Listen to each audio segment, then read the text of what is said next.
নমস্কাৰ সকলোকে। আজি শুভ জন্মাষ্টমী। লগতে আজি খুব বেছি গৰম হোৱাৰ কাৰণে মই কামলৈ বুলি নগ'লোঁ। সেইকাৰণে ভাবিলোঁ অকণমান জন্মাষ্টমী বুলি পায়সকে বনালোঁ কুকাৰতে। এইকেইদিন খুব বেছি গৰম পৰিছে আৰু আমি তিনিওটা আছোঁ আচলতে, আৰু এগৰাকী বাইদেউ আছে। আমি কেইটাই পায়স অকণমান খাই ল'লোঁ। আৰু আমি ভাবিলোঁ জা-জোৱালী কেইজনী আৰু বা আৰু ভতিজা এজনী পুষ্পা আৰু আমি কেইজনী ভাবিলোঁ আমি আঠখেলীয়া নামঘৰলৈ যাওঁ। আমি গধূলি সময়ত ওলাইছোঁ, প্ৰায় আমি 5টা বজাত ওলাইছোঁ তিতাবৰৰ পৰা। আৰু আমি গ'লোঁ বকলাই হৈ 1 ঘণ্টামান লাগিলে আঠখেলীয়া নামঘৰ পাবৰ কাৰণে। আঠখেলীয়া নামঘৰৰ ৰাস্তাটো খুব ধুনীয়া, কিন্তু তিতাবৰৰ পৰা যাওঁতে ৰাস্তা অলপ বেয়া হয়। আমি আঠখেলীয়া নামঘৰ গধূলি 6টা বজাত পাইছোঁগৈ আৰু পৰিৱেশটো খুবেই ধুনীয়া গধূলি সময়খিনি। আগৰ কেইটা বছৰতকৈ এইবাৰ দোকান পোহাৰবিলাক খুব বেছি হৈছে আৰু গধূলিও খোলা আছে সকলোবিলাক। এয়া আঠখেলীয়া নামঘৰ। আঠখেলীয়া নামঘৰ ভাগ বৰ ধুনীয়াকৈ সজাই তুলিছে আৰু সকলোবিলাক ভাল লাগিলে। চাফ চিকুণতাটো বজাই ৰাখিছে।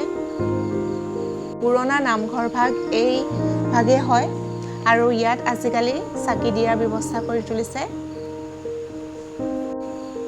আৰু মেইন নামঘৰ ভাগ এয়া।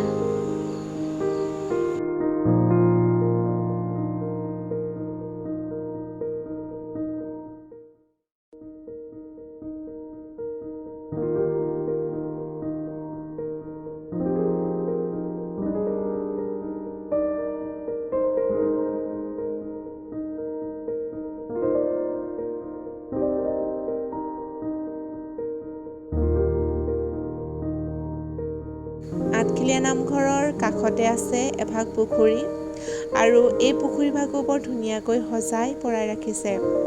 আৰু আঠখেলীয়া নামঘৰ আগতকৈ বহুত চাফ চিকুণ আৰু ধুনীয়া কৰিলে।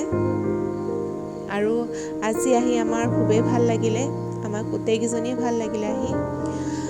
আৰু অকণমানকৈ ভিডিঅ' কৰি ৰাখিলোঁ।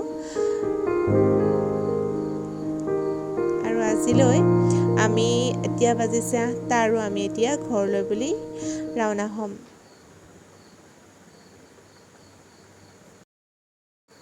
আৰু আমি এতিয়া ঘৰলৈ বুলি ওলালোঁ আৰু এইবাৰ আমি বৰহোলা হৈ যাবলৈ ল'লোঁ। আৰু বৰহোলা হৈ যাওঁতে বৰ ধুনীয়াকৈ এনেদৰে চাকি জ্বলাই থৈ গৈছে, মনটো ভাল লাগি গ'ল।